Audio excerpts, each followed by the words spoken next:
Innal hamdalillah nahmaduhu wa nasta'inuhu wa nastaghfiruhu wa na'udzu billahi min shururi anfusina wa min sayyiati a'malina wa may yudlil fala hadiya lahu asyhadu la ilaha illallah wahdahu la syarika lahu wa asyhadu anna muhammadan abduhu wa rasuluhu ya ayyuhalladzina amanu ittaqullaha haqqa tuqatih wa la tamutunna illa wa antum muslimun.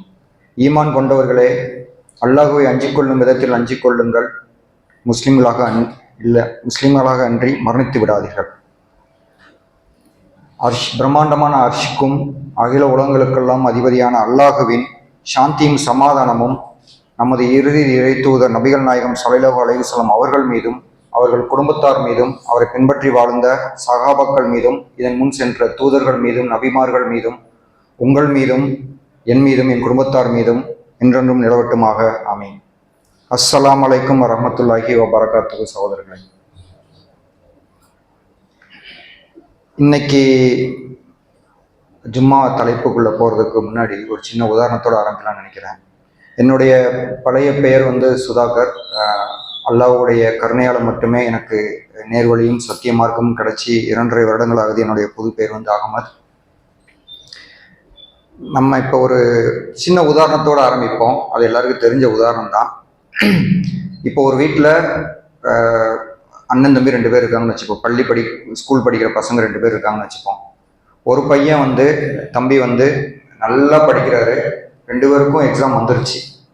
ஒருத்தர் நல்லா படிக்கிறாரு, ஒரு நிமிஷமும் நேரத்தை வீணடிக்கல, பயங்கரமான உழைப்பு. அம்மா அப்பாவே சொல்றாங்க, ஏன்டா தம்பி இப்படி உட்காந்து படிச்சுட்டு இருக்கே, பரவாயில்ல, வர மார்க் வர, நீ படிச்சதுக்கே நல்ல மார்க் வந்துடுறா அப்படின்னாங்க. இல்லை, இது இந்த வருஷத்தோட கடைசி எக்ஸாமு, நான் படிச்சிடணும், எப்படியாவது மார்க் எடுத்துடணும், பரவாயில்ல நான் படிக்கிறேன், உழைப்ப போடுறேன் அப்படின்ட்டு நேரத்தை வீணடிக்கலை, வெட்டி பேச்சு பேசலை, டிவி பார்க்கல, எதையும் செய்யலை. சாப்பிட்றாரு, படிக்கிறாரு. இப்போ அந்த அம்மா அப்பாவுடைய மனநிலை அந்த 2வது பையனை பார்த்து எப்படி இருக்கும்? எல்லாருக்கும் தெரிஞ்சதான். நிச்சயமாக அந்த பையனுக்கு நல்ல மார்க் தான் வரும். ஏன்னா இவ்வளோ உழைப்பு போட்டாங்க. ஒரு மனநிலை. இன்னொரு மனநிலை என்ன வரும்னா, வரட்டும், ஏன்னா என் பையன் என்னை மீறியும் உழைப்பு போட்டுட்டு இருக்கான், என்ன வந்தாலும் இருந்துலாம் எடுத்துக்கிறேன் அந்த மார்க்கை நினைப்பாங்களா இல்லையா? வருத்தப்பட மாட்டாங்க. வர்ற மார்க்கை பற்றி ஒரு துளியும் வருத்தம் போட மாட்டாங்க. நல்ல மார்க் வரும்ன்ற நம்பிக்கையும் வச்சிருப்பாங்க. இன்னொரு பையன் இருக்கான், பெரியவன். அவன் சுமாராக ஏதோ இப்படி வர்றான், படிக்கிறான், ஓடுறான், விளையாடுறான், நேரத்தை வீணடிச்சிட்டு இருக்கான். இவங்க எவ்வளோ சத்தம் போடுறாங்க, திட்டுறாங்க, அடிக்க பார்க்குறாங்க, என்ன சொன்னாலும் பேச்ச கேட்க மாட்டான். கேட்டால் அதெல்லாம் பார்த்துக்கலாம், எக்ஸாமில் நல்ல மார்க் எடுத்துருவேன், அதை பற்றிலாம் நீங்கள் கவலைப்படாதீங்க அப்படின்றான். இப்போ அதே பெற்றோருக்கு மனநிலை இந்த பெரிய பையனை பார்த்து எப்படி இருக்கும்? நம்புவாங்களா? அவன் ஏதாச்சும் சொல்லிட்டு இருக்கான், பரீட்சையில் வருமா மார்க், ஏதாவது வாய்ப்பு இருக்கா? தெரியாது. வரலாம், தெரியாது யாருக்கும். அப்போ ரிசல்ட்டை நம்ப முடியுமா? முடியாது. இப்போ இவங்க வருத்தப்படுவாங்களா, சந்தோஷப்படுவாங்களா? 2வது பெரிய பையனை பார்த்து வருத்தம் தான் பண்ணணும். அப்போ ஒரு வீட்டுக்குள்ள 2 விதமான குழந்தைகள் இருக்காங்க. பெற்றோர்களுக்கு இது எளிமையா புரியுற விஷயம்தான். இதுல என்ன நமக்கு ஒரு படிப்பினை இருக்குதுன்னா, நம்பிக்கை இருக்கு, 2 பேருக்கு இருக்கு. 2 பேரும் பரீட்சையில நல்ல மார்க் எடுக்கும் நம்புறேன். எவனுக்கு ஃபெயிலாகன்னு சொல்லிட்டு இருக்காங்க 2 பசங்களும். ஆனா ஒருத்தன் செயல்கள்லையும் உழைப்புலையும் அதிக கவனம் செலுத்துறான், இன்னொருத்தன் அதை விளையாட்டுத்தனமா எடுத்துட்டு இருக்கான். இப்ப நம்ம தலைப்புக்குள்ள போவோம். இன்னைக்கு தலைப்பு என்னன்னா, அதீத நம்பிக்கை மறுமையில. எது? எக்ஸாம்ல. நமக்கு இருக்கிற எக்ஸாம் ஒரே எக்ஸாம், ஃபைனல் எக்ஸாமா தான். அவநம்பிக்கை மார்க்கத்துல. எதுல? வாழ்ற வாழ்க்கையில. மார்க்கன்றது ஒண்ணும் இல்லை, நம்மளுடைய வாழ்க்கை முறை தான் மார்க்கம். அப்ப வாழ்ற வாழ்க்கை மேல அவநம்பிக்கை, மேம்போக்கா இருக்கிறோம் அந்த பெரிய பையன் மாதிரி. ஆனா பரீட்சை மேல முழு நம்பிக்கை. இப்ப இதுக்கு ஒரு திருக்குரான் வசனத்தை நான் சொல்லி ஆரம்பிக்கிறேன்.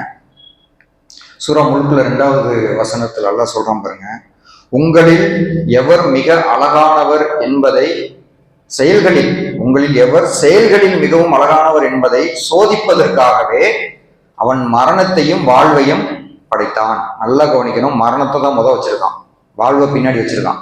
நம்மளாம் என்ன மனநிலையில இருக்கோம்னா, இங்க இருக்கிறதா வாழ்க்கை நினைச்சிட்டு இருக்கோம், இதுக்கு பின்னாடி தான் மரணம் வருதுன்னு நினைச்சிட்டு இருக்கோம்.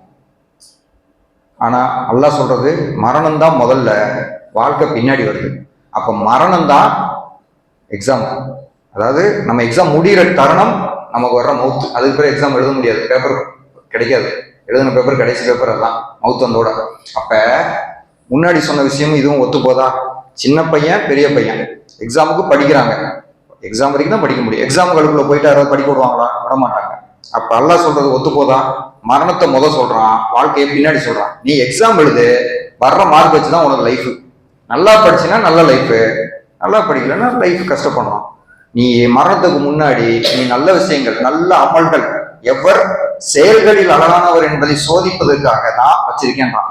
இது ரெண்டு ஒத்து போயிடுச்சா? சரி. இப்ப அடுத்தது ஒன்று பார்ப்போம். மனிதனே, இது அத்தியாயம் 82 6வது வசனத்துல கேட்கிறான் பாருங்க. மனிதனே, கண்ணியமிக்க உன் இறைவனை பற்றி உன்னை ஏமாற்றியது எது? ஏமாத்த போதும்லாம் சொல்லல. குரான் பொதுவா நான் படிச்சதை வச்சு புரிஞ்சதை சொல்றேன் சகோதரர்களே. அது ஒரு எக்ஸாம் பேப்பர், அதாவது இப்ப நீட்டுக்கு கொஸ்டின் பேப்பர் லீக் ஆச்சுன்னு சொல்லி பெரிய பிரச்சனை போயிட்டு இருக்கு. அல்லாஹ் நம்ம வாழ்க்கைக்கு கொஸ்டின் பேப்பர் லீக் பண்ணிட்டான். எல்லா கொஸ்டினுக்கும் ஆன்சர் குரான்லயே இருக்கு. படிச்சுட்டு போய் பாஸ் பண்ணணும், அவ்வளவுதான். அந்த மாதிரி ஒரு கொஸ்டின் பேப்பர் தான் லீக் ஆனது. ஏமாற்றியது எதுன்னு கேட்கிறான். உன்னை ஏமாத்த போதும்லாம் சொல்லல. நம்ம நாளைக்கு மறுமையில எந்திரிச்சு நிற்கும் போது உன்னை எதுப்பா ஏமாத்துச்சு அப்படின்னு நான் கேட்பேன்றத இப்பயே சொல்லிட்டான். இது நமக்கு புரியும். அப்ப நம்மளை ஏமாத்துறது பொதுவா இந்த வாழ்க்கையில என்னெல்லாம் இருக்கும்.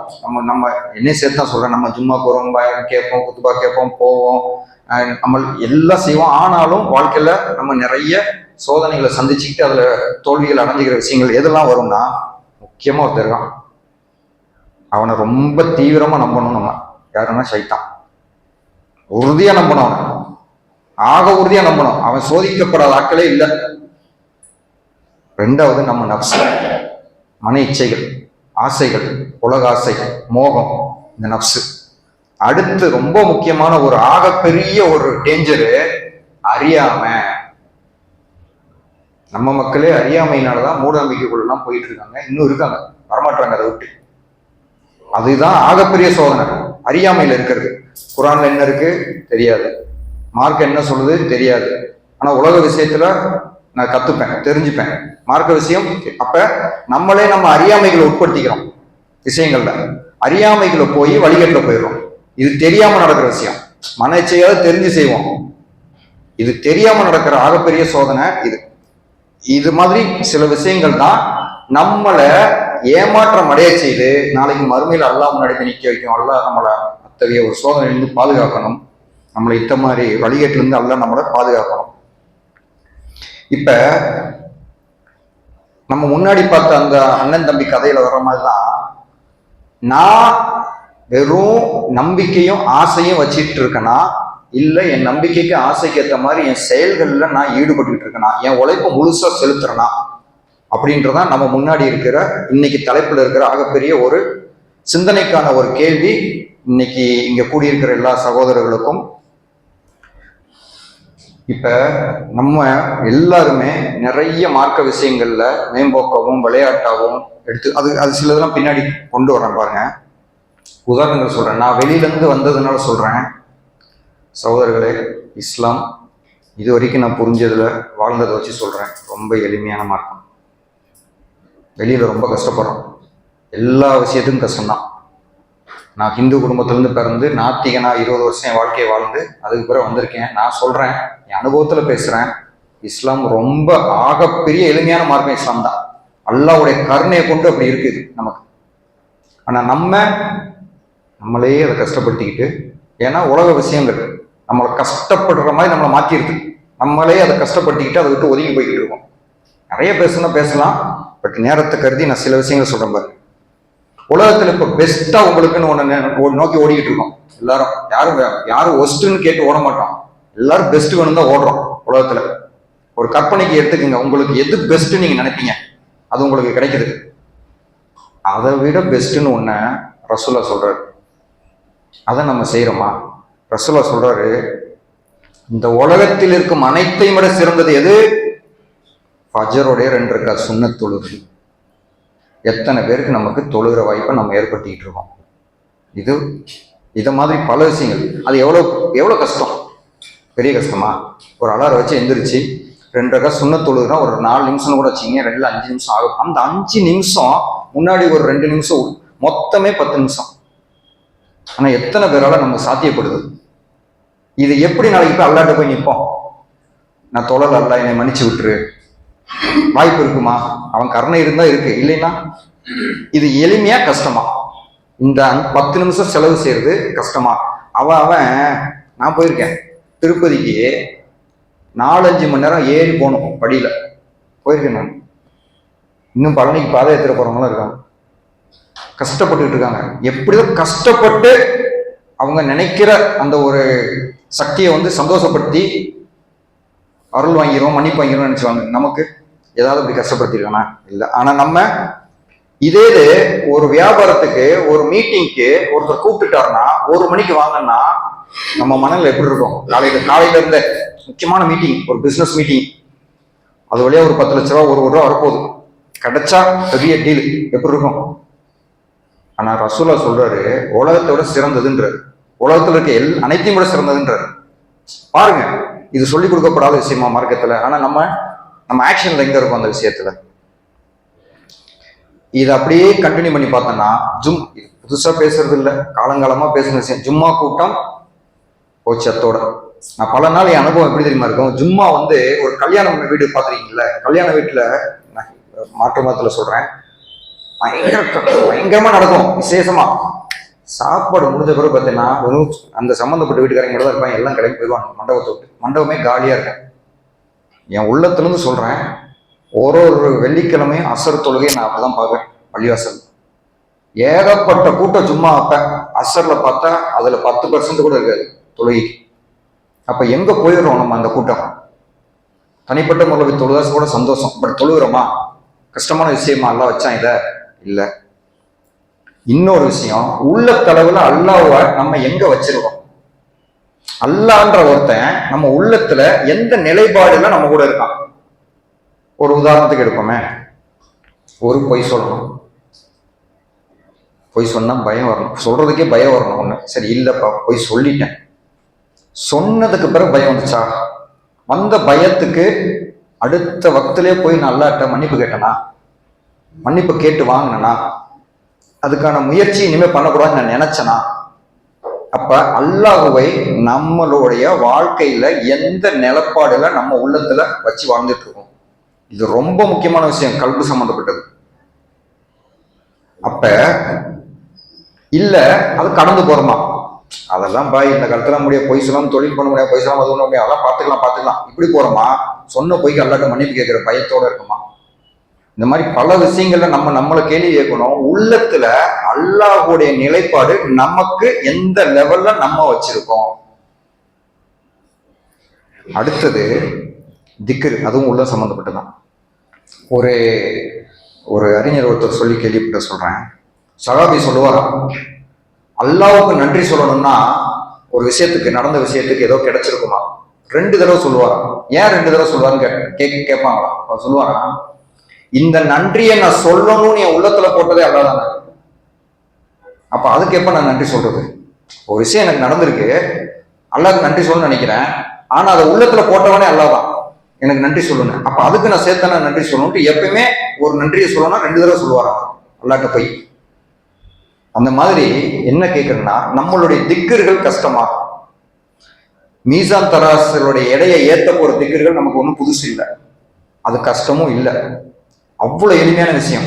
நான் பார்த்திருக்கேன், நோட்டு புத்தகம் உட்காந்து ராமஜெயன் 103 தடவை உட்காந்து எழுதிட்டு இருப்பாங்க. எங்க அப்பாலாம் எழுதியிருக்காரு, இன்னும் நோட்டு புத்தகம் உட்காந்து எழுதிட்டே இருப்பாங்க. நமக்கு திக்கிற நாக்கு வாயில உள்ளத்துல திக்கர் பண்ணாலே போதும். அப்ப அந்த திக்கர்கள் நம்மளுடைய உள்ளங்களையும் நம்மளுடைய தினசரி வாழ்க்கையிலையும் எவ்வளவு இடத்த பிடிச்சிருக்கு. வீண் பேச்சுகள் திக்கர்களால் மாற்றப்பட்டிருக்கா? நம்ம யோசிக்க வேண்டிய விஷயம், ரொம்ப கஷ்டமான விஷயம் இல்லை. அதை விட இன்னும் முக்கியமான விஷயம், அந்த திக்கர்கள் நமக்கு ரொம்ப ஹெவியா இருக்கா? உள்ளத்துல இலகுவா இருக்கா? அல்லாஹ் திக்கர் பண்றதுன்றது முடியும் அப்படி இருக்கா? இல்ல நமக்கு நினைவு கூட்டுறதுக்கான ஒரு வாய்ப்பு கிடைச்சிருக்கு, அல்லாஹ்வோட நினைக்கிறதுக்கு ஒரு வாய்ப்பு கிடைச்சிருக்கு, அல்லாஹ் கொடுத்துருக்கான் அப்படின்னு அதை நம்ம உணர்வுபூர்வமா செய்யறோமா? இல்ல எப்படா 100 முடியும் முடிச்சுட்டு கிளம்பலாம் அப்படி இருக்கா? அப்ப உள்ள ஹெவியா இருக்கா, இலகுவா இருக்கா? அல்லாஹ்வை நினைவு கூறும்போது, அல்லாஹ்வை நினைவு கூறுற விஷயம் இது எவ்வளவு பெரிய வாய்ப்பு இருக்கு. இதெல்லாம் மறுமையில தெரியும், தராசுல இடைய போடும்போது தெரியும் நமக்கு. நான் இதற்கெல்லாமா இவ்வளவு இடம் கிடைச்சது எனக்கு, நான் என்னமோ நினைச்சு வாழ்ந்துட்டு இருந்தேன், அல்லாஹ் இப்படித்தான் அல்லாவுடைய கருணை வெளிப்பட முடியும். நான் எதுவுமே செய்யாம இருக்கிற சேட்டையெல்லாம் செஞ்சுட்டு அங்க போயிட்டு அல்லாட்ட மன்னிப்போங்கன்னு கருணையை தேடுறது என்னை பொறுத்தவரை சரியான அணுகுமுறையா இருக்க முடியாது. நம்ம செஞ்சதை விட எக்ஸ்ட்ரா கொடுப்பான் தெரியுமா, அதுதான் உண்மையான கருணையா இருக்க முடியும். நம்ம எதுவுமே செய்யாம போயிட்டு அவன்கிட்ட போய் பாஸ் மார்க் கேட்கிற மாதிரி இருக்க முடியாதுல்ல. அடுத்தது இப்போ ஒரு உதாரணத்துக்கு கேட்கிறேன்.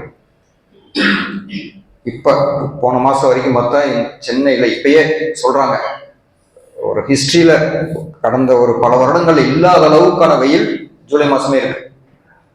ஜூன் மேலாம் ஆக 30, 38, 39, 40 தொற்றுச்சு. இருக்க முடியல நம்மளால. மகசர் மைனாத்துல வெயில் எப்படி இருக்கும், சூரியன் எங்க நிற்கும், இதெல்லாம் கேள்விப்பட்டோம். அந்த வெயில் தாங்க முடியுமா நம்மளால? ஒன்றும் இல்லை, வீட்டில் இருக்கிற அடுப்புல போய் ஒரு செகண்டுக்கு தெரிஞ்சே போய் நெருப்புல கையை விடுவோமா? யாராவது விட முடியுமா? விட்டுட்டு தான் அதுக்கப்புறம் நமக்கு எப்படி இருக்கும் அந்த வேதனை, அந்த நரக நெருப்பு. அந்த தண்டனைக்கு போயிட்டு சொர்க்கம் போற கதையில அப்புறம் அதுக்குள்ள போகணுமே. அல்லாவோட தண்டனை ஒரு செகண்டே, அதுக்கு பிறகு சொர்க்கமே மறந்துடும் நமக்கு. அப்படி ஒரு உச்சபட்ச தண்டனை இருக்குன்னு குரான்ல பல இடங்கள் அல்லாஹ் சொல்லிட்டான். அல்லாஹ் ஒன்றும் எதையும் மறைச்சு வைக்கல, எல்லாத்தையும் சொல்லிட்டான். ஆனா நம்ம மணல் எப்படி இருக்கு? இந்த வெயில் கொடுமை தெரியுது, அந்த கேஸ் ஸ்டவ்ல கை விட்டா சுடுறது கஷ்டம் தெரியுது. ஆனா அதை பத்தின யோசனை எப்படி இருக்கு பாத்தீங்கன்னா, இதுதான் சொல்றேன். அது மேல ஒவ்வொரு நம்பிக்கை, மர்ம மேல அதெல்லாம் இருக்கு, அதெல்லாம் பார்த்து நமக்கு ஒண்ணும் கிடையாது. இங்க அவநம்பிக்கை. ஒரு வசனம் சொல்றேன் பாருங்க, இதுக்கெல்லாம் பொருத்தமா இருக்கிற மாதிரி. 6வது அத்தியாயத்துல 70வது வசனம். தனது மார்க்கத்தை விளையாட்டாகவும் வீணாகவும் எடுத்துக்கொண்டோரே விட்டு விடுவீராக. விட்டுறவன அவன் அவ்வளவுதான், விட்டுறவன. இவ்வுலக வாழ்வு அவர்களை ஏமாற்றி விட்டது. தான் செய்தவற்றுக்காக எவர் அழிவுக்கு உள்ளாக்கப்படாமல் இருப்பார்களோ இதன் மூலம், அதாவது அவங்களுக்கு ஒரு வார்னிங் கொடு, ஒரு அறிவுரை சொல்லு. இதனால அவன் வழிகட்டு போயிடாம, இதனால அவன் வாழ்க்கை அழிஞ்சு போகாம இருக்கிறதுக்கு நீ ஏதாவது தப்பு நடந்தது பார்த்தீங்கன்னா அவனுக்கு ஒரு அறிவுரையை சொல்லு. அவனுக்கு அல்லாஹ்வை தவிர பொறுப்பாளனும் இல்லை, ரெக்கமெண்டேஷனும் யாரும் பண்ண முடியாது. அல்லாஹ் சொல்றான், நீ எல்லாம் ஒன்றும் சொல்ல முடியாது, நான் தான் உனக்கு பொறுப்பு, நான் தான் உனக்கு என்ன கொடுக்கணும்னு முடிவெடுக்க முடியும் அப்படின்ற அந்த வசனத்துல. இன்னொரு, நான் இவ்வளவு சொன்ன பிறகு நம்ம மனநிலை எப்படி இருக்குன்றது யோசிக்கணும். ஏதோ சொல்லிட்டு போறாரு, அதெல்லாம் கிடையாது, அல்லாஹ் கருணையாவன்றது நினைச்சோம்னா அடுத்த ஒரு வசனம் பாருங்க.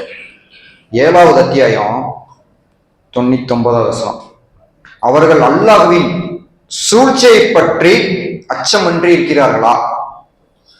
இங்க சூழ்ச்சின்ற ஒரு வார்த்தை சரியான தமிழ் விளக்கம் கிடையாது. தமிழ் அதுக்கு வேற வார்த்தை கிடைக்கல. அல்லாஹ்வோட வார்த்தைக்கு ஈக்குவலா மக்ருல்லா அப்படின்றத அரபி வார்த்தையா இருக்கு. அதை போய் ஆழ்ந்து யோசிச்சு பார்த்தோம்னா, இந்த மிலிட்ரி போர் வருதுன்னா எதிரிக்கு தெரியாம ரகசியமா திட்டம் போடுவாங்க. ஏன்? நாட்டை காப்பாத்துறது. அப்படி பாசிட்டிவா எடுக்கணும். அப்ப அல்லாஹ்வுடைய திட்டம் மறைமுக திட்டம், சூழ்ச்சின்னு மறைமுகம், கண்டுபிடிக்க முடியாது நம்மளால. நம்ம இப்படி நினைப்போம், அது அப்படி நடக்கும். வெற்றி யாருக்கு? அல்லாஹ்வுக்கு.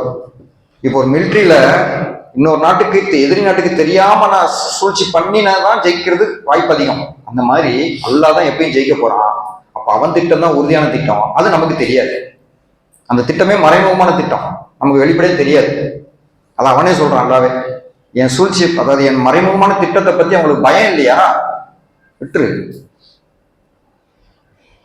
இப்ப நீங்க நினைக்கலாம், என்ன இவர் இப்படியே பேசிட்டு இருக்காரு, இது என்ன இப்படி இருக்கு அப்படின்னா, தயவு செய்து கேட்டுக்கிறேன், சுய பரிசோதனை நம்ம பண்ணணும். நான் குரானை படிச்ச வரைக்கும் சொல்றேன், அல்லாஹ் மேல இருக்க அச்சம்தான் அதிகமாகுது. வாழ்ற வாழ்க்கையில் அல்லாஹ் நினைவு கூர்ந்து வாழணும். செய்யற தப்புகளுக்கு அல்லாஹ்ட்ட மன்னிப்புக்கணும். தப்பு செய்யாம எப்படி வாழணுன்ற அல்லாஹ்வோட நினைவு தான் அதிகமாகுதே ஒழிய, நான் களிமா சொல்லி நேரம் சொர்க்கம் போறேன்லாம் நான் படிச்சு பார்க்கல.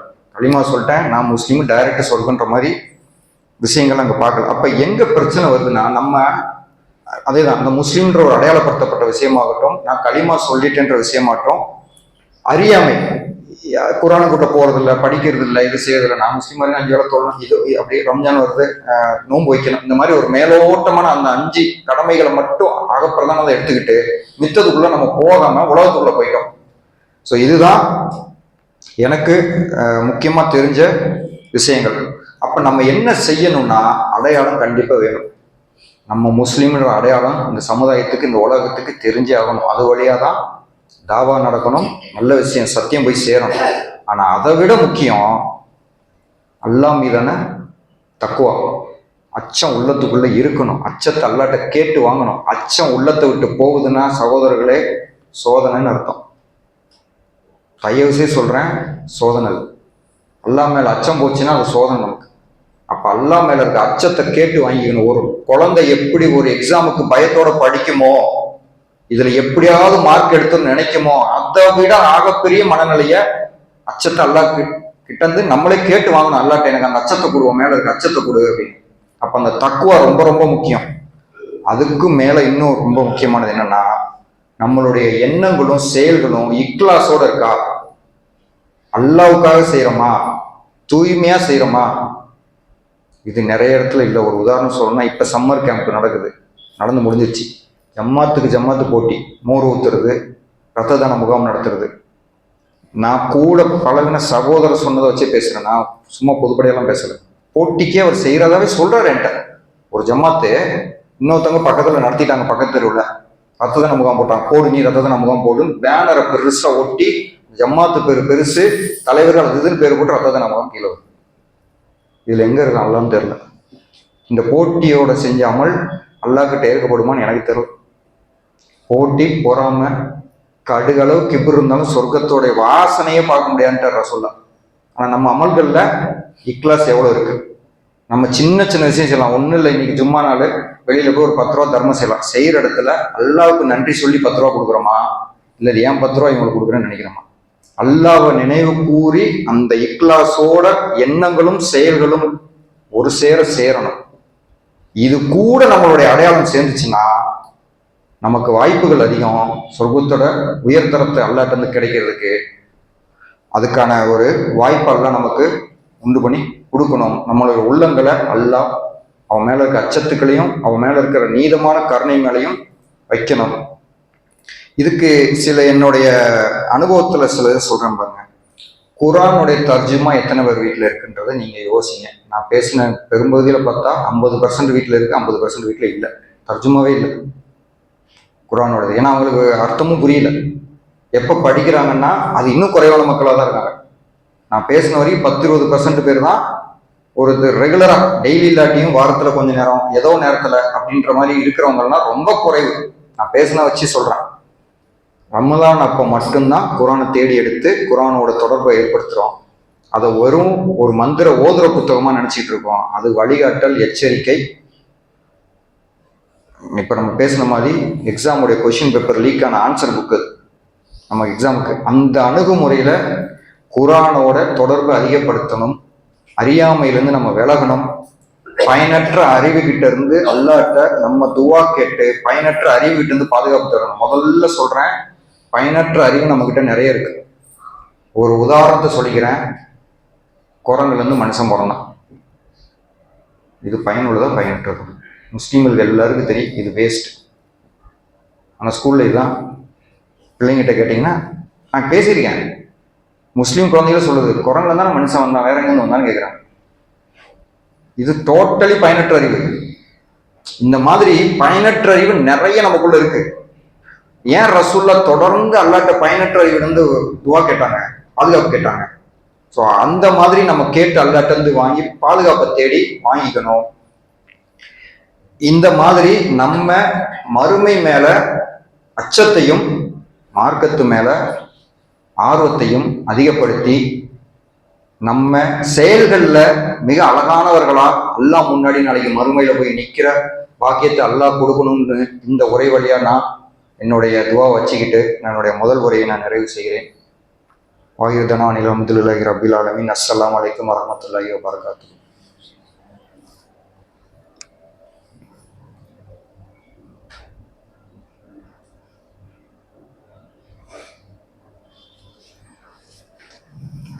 அஸ்ஸலாமு அலைக்கும் வரஹ்மத்துல்லாஹி வபரகாத்துஹு. சகோதரர்களே, இப்ப ஒரு வசனத்தோடைய நான் இந்த 2வது உரையை ஆரம்பிக்கிறேன் பாருங்க.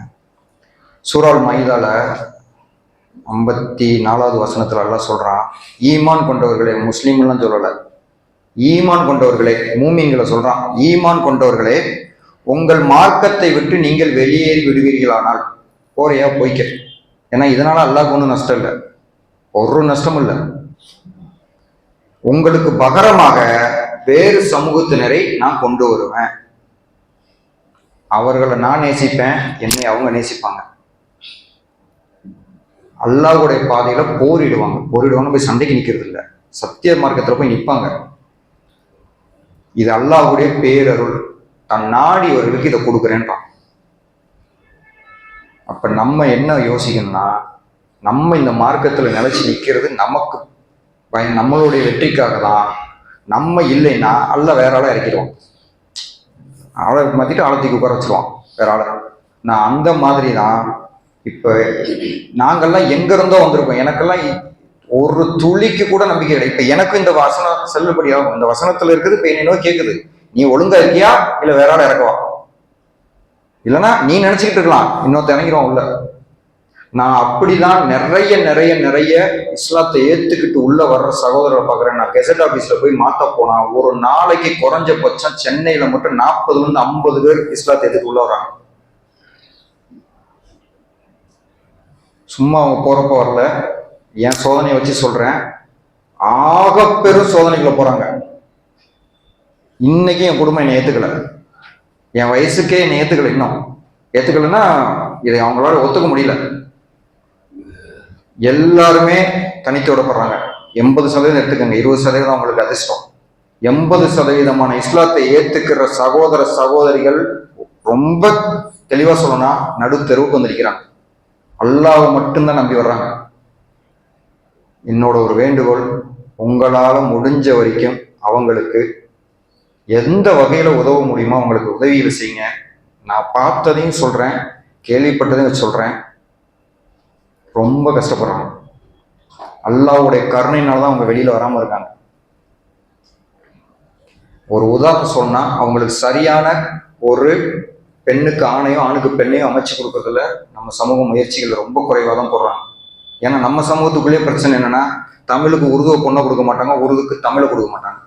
இங்க இந்த பிரச்சனை ஓடிட்டு இருக்கும்போது இவனுக்கு எங்க போய் என்ன பொண்ணை கொடுக்குறது, அந்த நிலைமையெல்லாம் நம்ம இருக்கோம். இது எவ்வளவு பெரிய, அதாவது அல்லாஹ் நாட்டத்துல உள்ள சோதனைக்குள்ள உள்ள வர்றவங்களுக்கு நம்ம பொண்ணையோ பையனையோ கொடுத்தா அல்லாஹ் எங்க வச்சுப்பான் நம்மள. ஆனா ரொம்ப கஷ்டமா இருக்கு, கொடுக்க மாட்டாங்க. என்ன பண்ணுவாங்க அவங்க? வீட்டுல சேர்த்துக்கல, யாரு கொடுப்பா பையனோ பொண்ணோ? நீங்க ஆதரிக்கலன்னா யார் ஆதரிக்க போறாங்கள? நான் எத்தனை பேர் மனமும் அதுக்கு தயாரா இருக்கோம்னா கேள்வி. இன்னொரு சகோதரர் சொல்றாரு, பாய் ரிவர்ட் முஸ்லீம் தான் போய் செட் ஆகும். இது என்ன புதுசா தெரியல எனக்கு. ரிவர்ட் இஸ்லாத்துக்கு புதுசா வந்தவங்கன்னா இஸ்லாத்துக்கு புதுசா வந்தவங்க தான் சேர்த்துக்க முடியுமா? உண்மையிலேயே ரொம்ப ரொம்ப கஷ்டப்படுறாங்க. அதுல பெண்கள் உச்சபட்ச கஷ்டத்துக்கு ஆளாகிறாங்க. சத்தியம்னு தெரிஞ்சு நம்பி வெளியில வந்துட்டு வீட்டை விட்டு தங்குறதுக்கு இடம் கிடைக்கல, பொருளாதாரத்துக்கு வழி இல்லை, எதுவுமே கிடைக்காம அவங்க அலக்கழிக்கப்படுறாங்க. ஆனா அல்லாஹ் மட்டும் நம்பி அமைதியா இருக்காங்க. உங்களால முடிஞ்சா உங்க குடும்பத்தில் இருக்கிற பையனையோ பொண்ணையோ அல்லாஹ் மேல தவக்குல வச்சு கொடுங்க, விசாரிச்சே கொடுங்க. ஆனா கொடுக்கறதுக்கு நீங்க எல்லாம் முன் வரணும். சரி, அது கூட இல்லையா, பொருளாதாரம் ஒரு வேலை வாய்ப்புல அவங்களுக்கு முன்னுரிமை கொடுங்க. நம்மள மைனாரிட்டின்னு சொல்லி நம்ம இந்த நாட்டுல கேட்கிறோம், எங்களுக்கு கொடுங்கன்னு. நான் சொல்றேன், நம்ம முஸ்லீம் சமுதாயத்துக்குள்ள அவங்க மைனாரிட்டியா இருக்கும், அந்த சமுதாயத்துக்குள்ளேயே ஒதுக்கப்பட்ட மைனாரிட்டியா இருக்கும் உள்ள வரவங்க. வேலை வாய்ப்புல கொடுங்க, பொருளாதார உதவி செய்யுங்க, படிப்புக்கு ஏதாவது உதவி பண்ணுங்க. அதை பார்த்து அவங்க குடும்பமே உள்ள வரும். இன்னைக்கு சில பேருக்கு சொல்றாங்க, குடும்பத்துல போனே இல்ல, அல்லாஹ் போனே இல்ல, பார்த்தே இல்ல, இதான் நிலைமை. அவங்க சொல்றாங்க, எனக்கு கஷ்டப்படுறது கூட எனக்கு கஷ்டமா தெரியல பாய், ஆனா அல்லாஹ்வை அப்படி சொல்றாங்கல்ல, அது சொல்லிடக்கூடாதுன்னு எனக்கு கஷ்டமா இருக்கு அப்படின்றாங்க. அதனால இந்த தருணத்தை நான் உங்ககிட்ட ஒரு வேண்டுகோளா வைக்கிறது, இந்த கூட்டத்தை தாண்டி இது போய் எல்லாருக்கும் சேரணும். கொஞ்சம் இஸ்லாத்தை ஏத்துக்கிட்டு அல்லாஹ்வுடைய நாட்டத்துலதான் உள்ள வர்றோம், இல்லைன்னா வாய்ப்பே இல்லை. என்னுடைய பழைய கேரக்டர்லாம் வச்சு பார்த்தா நான்லாம் இங்க நிக்கிறதுக்கு தகுதி இல்லாத ஆள். அப்படி வாழ்க்கை வாழ்ந்திருக்கேன் முன்னாடி. அல்லாஹ் நாடலைன்னா இந்த 2.5 வருஷம் நான் இங்க நிக்க முடியாது, வாய்ப்பே அதுக்கு இல்லை. பல சோதனைகளை நான் தாண்டி தான் வந்திருக்கேன். அந்த தைரியம் எனக்கு எப்படி யார் கொடுத்தா தெரியாது, அவ்வளவுதான். ஸோ அப்போ நிறைய சோதனைகளை அனுபவிக்கிறாங்க. எனக்கு அல்லாவுடைய நாட்டத்தில் எனக்கு அந்த பிரச்சனைகள்லாம் வரல. எல்லா வகையிலும் அல்லாவுடைய ஒரு பாதுகாப்பு எனக்கு இருக்கு. ஆனால் நான் மற்றவங்களுக்காக பேசுகிறேன். அவங்களுக்காக துவா பண்ணுங்க, எப்பயும் அவங்களுக்காக உதவி பண்ணுங்க. நீங்கள் பண்ணுற சின்ன உதவி கூட அவங்களோட பெரிய நம்பிக்கையை கொடுக்கும். அவங்க குடும்பத்துக்கு கொடுக்கும் அந்த நம்பிக்கையை. நம்ம தாவா அவங்க வீட்டுக்கு போய் சேரும். என்னோட இப்படி அரவணைக்கிறாங்க. ஒரு உதாரணத்துக்கு சொல்றேன். கிறிஸ்தவத்தில் போய் பாருங்க, அள்ளிட்டு போயிடுவாங்க வந்து. இதெல்லாம் பேசி கேள்விப்பட்டு அள்ளிட்டு போயிடுவாங்க உள்ள வந்து. ஆனா நம்ம மக்கள் அப்படியே விட்டுட்டு போயிடுறாங்க. ஏன் அது அல்லாவோட நாட்டம்பா, அல்லா கொடுத்தான், அவன் அல்லாவே பார்த்துப்பான் அப்படின்ட்டு விட்டுட்டு போயிடுறாங்க. ஆனா வெகு சில பேர் தான் உதவுறாங்க, பெரும்பகுதியானவங்க பண்றதில்லை. அதனால உங்க பெண்ணையோ பையனையோ இல்ல பொருளாதாரத்தையோ ஒரு வேலை வாய்ப்பையோ உங்களுக்கு உள்ள இருக்கிற மைனாரிட்டி நினைச்சு அவங்களுக்கு முன்னுரிமை கொடுத்து அவங்கள முன்னேற்றி பாருங்க. நிச்சயமா இன்னும் தாவா பல பேருக்கு போய் சேரும். நம்ம தாவாவுக்கு போராடிட்டு இருக்கோம். இதெல்லாம் ஈஸியா போய் சேர வேண்டிய தாவா விஷயங்கள். ஸோ இந்த வாய்ப்பை நான் அதுக்கான இதை பயன்படுத்தி எனது 2வது உரையை நான் இதோட நிறைவு செய்கிறேன். அஸ்ஸலாமு அலைக்கும் வரஹ்மத்துல்லாஹி வபரகாத்துஹு.